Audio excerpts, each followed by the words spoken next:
Well, Dr. Stan here at the Genesis Communication Network, coming to you from the hills overlooking beautiful and picturesque Monterey Bay and bringing you the news, the story behind the story. Hoping to convince you that reality is usually scoffed at, that illusion is usually king. But in the battle for the survival of Western civilization, it's going to be reality and not illusion or delusion that's going to determine what the future will bring. And hopefully we have with us this afternoon Gerald Celente, who's certainly an internationally known commentator on the economy. Mr. Celente, are you there? I'm here, Stan. Why don't you pick up the story and tell us what you think is going to happen? Because I think we're entering some very dangerous times, and I think people need to be aware of your thoughts. Please go right ahead. Well, let's look at the economy first of all, and you can see what's going on. One of the things you do as a trend forecaster, you always stay attuned to the current events forming future trends, even when most people aren't. So when you go back to Christmas Eve, for example, and you pick up the Financial Times and the front page story, concerns mount over China cash squeeze. And then you go to New Year's Eve, when most people aren't paying attention, and you pick up the Wall Street Journal, China faces mounting local debt. Fears, Financial Times, again, New Year's Eve, fears after key China debt level soars 70%. And they go on to talk about how in China, they basically have been doing the same thing we've been doing back here in the States and over in the European central banks, and that is flooding the markets with cheap money. This has been an interest rate recovery, period, paragraph. You want to buy a car, 0% down, 0% interest rates. You can't find anybody because you have no credit rating. Don't worry, we'll put you in touch with a dealer near you. I'm not making that up. That's a fact. You look at the housing market, and the only reason we have a housing recovery is because of record low interest rates. So now what you're seeing with the Fed tapering, that's going to be happening this month, and with China now pulling back on its excess money that they've been pumping into the economy, China's debt-to-GDP ratio went from 130 to now it's over 200%, and that's just within a couple of years. So they're all reining in this runaway debt, and they don't know how to pull it back. When they do, interest rates are going to go up. When interest rates go up, the economy goes down. That's our forecast, and we believe that we're going to feel the pain between now and March. That's our window for when you're going to start seeing some real shakeouts on the world equity markets. And already the new year is starting off on a down foot, whether it's in the U.S., whether it's in Europe, or particularly Asia. And what we propose that's going to happen, by the way, is that they're not going to be able to stop this monetary heroin that they've been pumping into the systems, and they're going to give it another shot. They'll call it something else. They won't call it quantitative easing. They'll make up a new name, and because that's all they do. They make up names like sequestering. It's not a word. They make this stuff up. So they'll make up a new name, Stan, and they'll pump more dough into the system. When that happens, you're going to see gold and silver prices skyrocket. Well, I noticed they've been up certainly this last week or two. Now, basically, what's going to happen, though, to the prices of stocks? Are they going to go up temporarily in response to all this money before they collapse? The stocks will keep going up as long as interest rates stay low and the Federal Reserve keeps pumping dough into it. Again, you don't have to listen to me. You can listen to people like the guy who was a Federal Reserve official who announced, and again, this is out of the Wall Street Journal, not the World Socialist magazine, Andrew Husser. And he said, quote, "I can only say I'm sorry, America.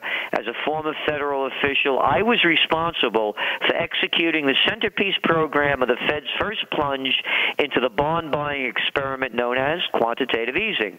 The central bank continues to spin QE as a tool for helping Main Street, but I've come to recognize the program for what it really is. The greatest backdoor Wall Street bailout of all times, the Wall Street Journal, 11 November 2013. That tells you where the stock market's going to go. If they keep the money cheap, the stock market keeps going up. This has been a bailout for Wall Street because the average person that's old enough to remember, they had this quaint thing they used to have called savings accounts and certificates of deposit, and you get 4 or 5% return on your money when you put it in a bank. You know what you get now? You're lucky to get 1/4 of 1%. So this is a tax on everybody else and a bailout for that 1% whose family income has increased over 76% in the last 10 years. But, you know, if you're only getting maybe 1/4 of 1% interest, and with inflation what it is, you're losing money every time you put money in the bank.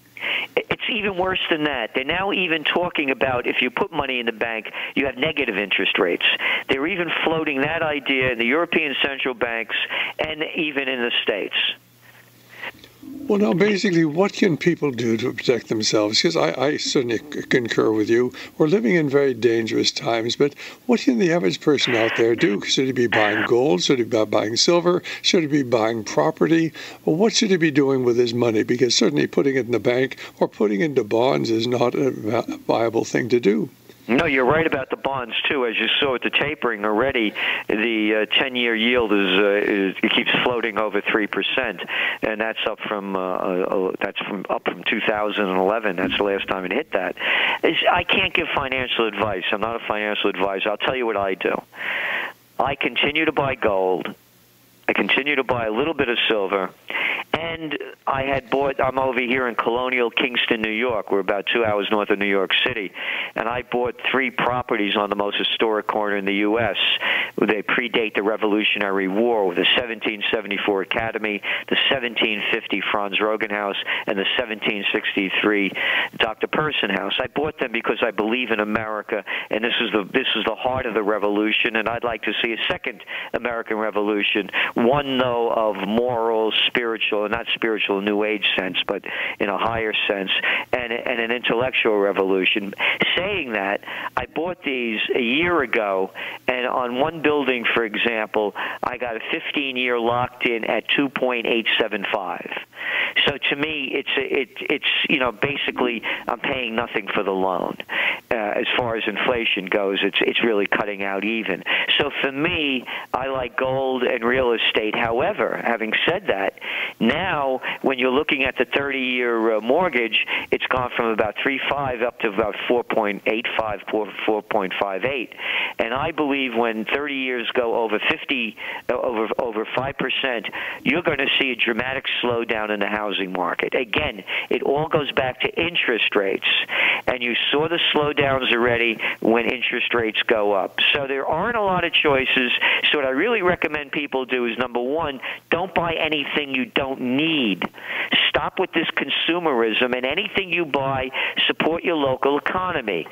The trend that I'm pushing for is called a self-sufficiency economy. We are the United States of America. We are an extremely rich country. We have everything we need here. This whole lie about free trade is nothing more than dealing with slave labor countries, multinationals getting their stuff made over there, bringing it back here, and marking it up as we lose our jobs. And again, I could give you the numbers. Median household income declined 8.3% since 2008. It's now below, actually, 1999 levels. Again, while 76.2% increases for the 1%. And the bottom 90% in that same 10-year period has declined actually almost 11%. So what I'm saying is we have to bring manufacturing back here. This is ridiculous that we have to buy plates and shoes and clothing and even import our apples and garlic and pinoli nuts from China. Look at the revolutions going on around the world. Go look what's going on. I agree with you. Well, hang on. I hope you can stay after the ad here. We'll be back in just a moment. Our guest is Gerald Celente. And ladies and gentlemen, listen to what he has to say when we get back. He can tell you how you can get in touch with him and subscribe to his newsletter. For many decades, these great United States have had security and plenty because of the thousands of small farms which supply our every nutritional need. For generations, these dedicated men and women have supplied us with fresh food at a reasonable cost. There is a chance that our food supply could be cut off in the event of a national emergency. You should carefully consider planting your own home garden. A seed bank from seedcatalog.com will make it almost easy. A seed bank contains every seed you'll need to plant a basic survival garden, all heirloom and all ready for you to create that special necessary outdoor resource. Where can you find out more? Call 808-982-7782 or go to seedcatalog.com. Call 808-982-7782 right now and order seed for this year's garden. It's fast and easy. There's quick shipping, too. That's 808-982-7782. Do you know how much the dollar has lost in its value against other currencies in the last 90 days? Ever think about how inflation will change your life, your savings, your retirement plans? Remember inflation in Zimbabwe, Argentina, the Weimar Republic?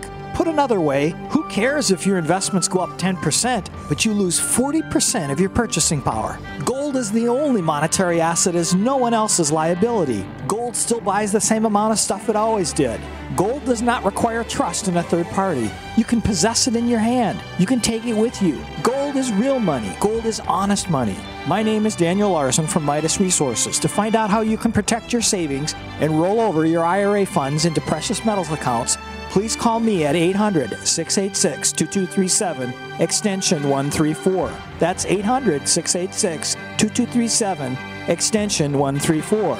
800-686-2237, extension 134. Black Berkey purification elements are more powerful than any gravity filter element on the market. These awesome elements are used in Berkey purification systems, and they can also be used to upgrade most other gravity filtration systems. They can purify raw, untreated water by removing pathogenic bacteria, cysts, parasites, trihalomethanes, and chemicals such as chlorine, atrazine, styrene, and MTBE. These elements also reduce unwanted heavy metals such as lead, mercury, and aluminum. Unbelievably, they even remove small microparticulate from water like food coloring particles. Yet, they leave in the nutritional minerals that your body needs. Moreover, because they are recleanable, Black Berkey elements are more economical than the standard disposable elements, providing fresh, pure water for less than 2 cents per gallon. Get a 2-pack for only $99 or a 4-pack for only $188 by calling New Millennium at 888-803-4438. That's 888-803-4438 or order on the web at berkeywater.com. If you owe the IRS back taxes, listen carefully. Sweeping changes to IRS policies will help more people than ever eliminate their tax debts once and for all. And now, thanks to Dan Pilla, you can get the tax help you need to end your tax nightmare. Hi, I'm Dan Pilla. I've helped thousands of people reduce or eliminate tax debts they couldn't pay. And after more than 30 years of experience dealing with the IRS, I can tell you there's no such thing as a hopeless tax case. With the IRS's new policies, it's easier than ever to put your tax debt behind you once and for all. Call now at 800-346-6829 to learn how I can help you. You know your IRS debt will not go away by itself, but you don't have to live in fear anymore. Call 800-346-6829. Learn how I can help you eliminate wage and bank levies, release tax liens, and negotiate a settlement with the IRS that will put your tax nightmare behind you forever. Call 800-34-NO-TAX or go to my website, taxhelponline.com. That's taxhelponline.com. The nation's largest independently owned and operated talk radio network. The Genesis Communications Network. GCN. Well, Dr. Stan back here, our guest, hopefully, for a few more minutes, will be Gerald Celente. Gerald, would you like to tell our listeners how they can get in touch with you, get your material, and perhaps subscribe to your newsletter? Sure. It's TrendsJournal.com, TrendsJournal.com.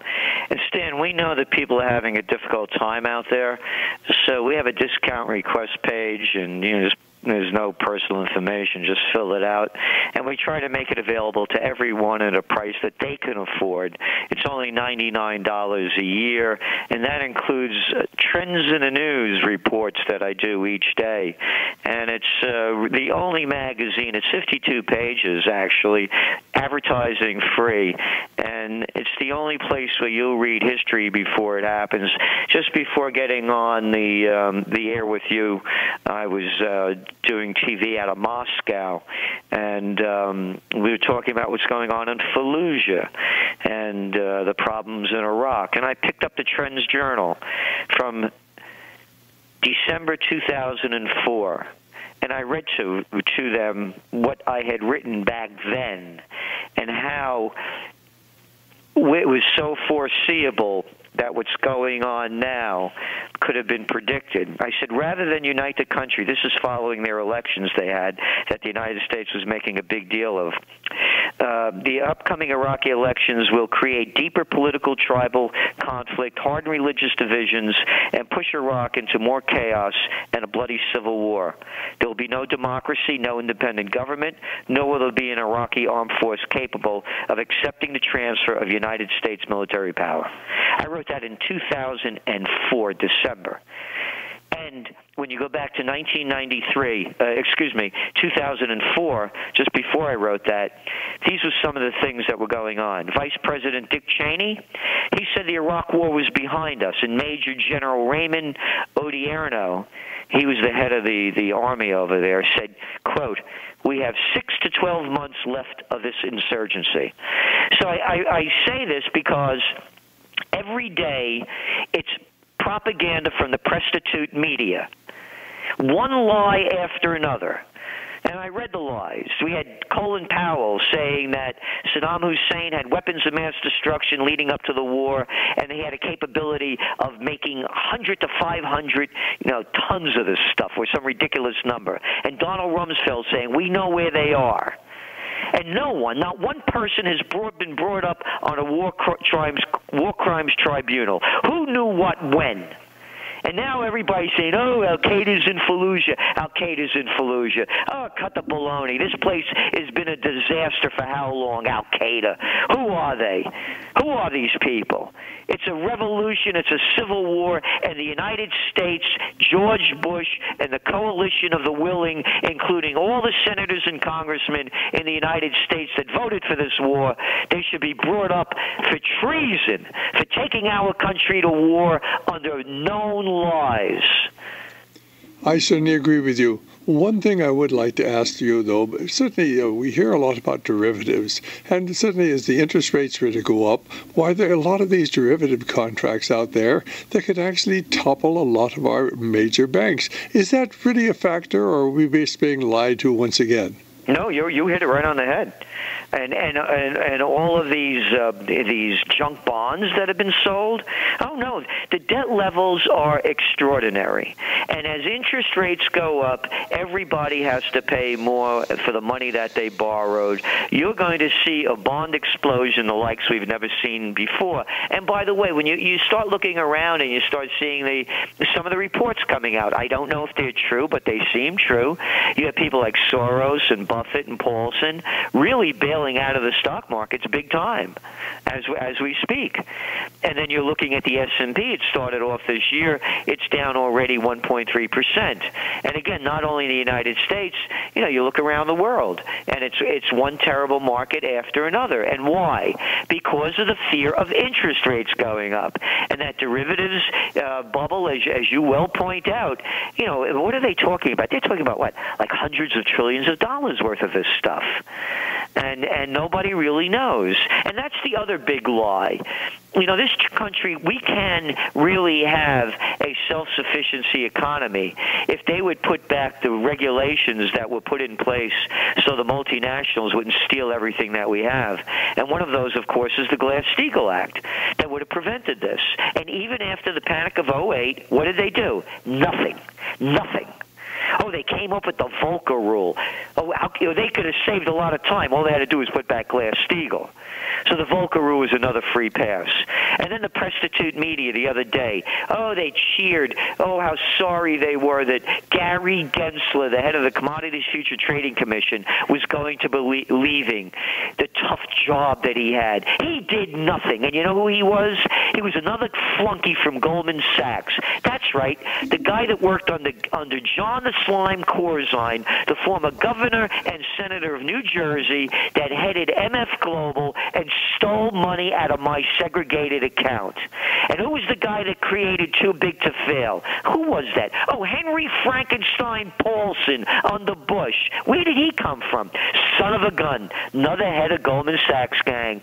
Oh, and who was the guy that pushed through the deregulation of Glass-Steagall? That could have been Robert Rubin, could it? Under Clinton? Oh, yeah. Where did he come from? Oh, wow. Goldman Sachs. And who's the head of the Bank of England? Mark Carney. I love the word Carney. Carnival man. That's what the word is. And all you got to do is look at the little flunky they have as the press mouthpiece for Obama. Another Carney. Where was Carney from, Mark Carney? Son of a gun, Goldman Sachs. And Mario Draghi, the head of the European Central Bank. Oh, wow. International head of Goldman Sachs. How much more proof do we need?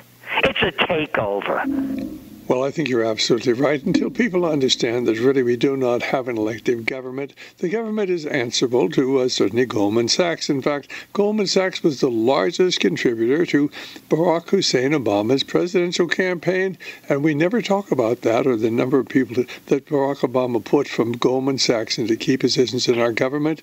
One of the things that's going on today, certainly as you know, is certainly this idea, at least until recently, of putting out $40 to $45 billion every month to buy up mortgage banks loans now, or mortgage bonds, I should say. Isn't this an effort to try to stabilize the big banks? Are the big banks in a lot of financial trouble that we don't know what's really going on? Yes, and the big banks, by the way, just to put the numbers into perspective, back in the day before Clinton, the guy, to me, Slick Willie Clinton is one of the most disgusting individuals walking the planet. He sold out our country with NAFTA. He sold out the communications industry by deregulating that. Glass-Steagall, and one war. Every time he get in trouble, I didn't have sex with that woman, Monica Lewinsky. He'd be sending drone missiles into somewhere, cruise missiles, and starting another war. You go back to before he deregulated the banking industry. Actually began under Carter. Another phony, peanut guy, nice man. Yeah, he's the guy that started the whole deregulation of the banking industry. You go back to 1990, the five top banks controlled about 9.5% of the total assets, money assets in this country. At the Panic of 08 hit, it was around 38%. Now it's around 45%. So the too big to fails got bigger. It's a total takeover. This is not globalization. It's multinationalization. And I agree with you, and I think people really listen to what Gerald is saying, because we're in real trouble. And basically, if this whole financial system breaks down, our pensions, everything we've invested in could be lost. Gerald, thanks so very much for being with us. Did you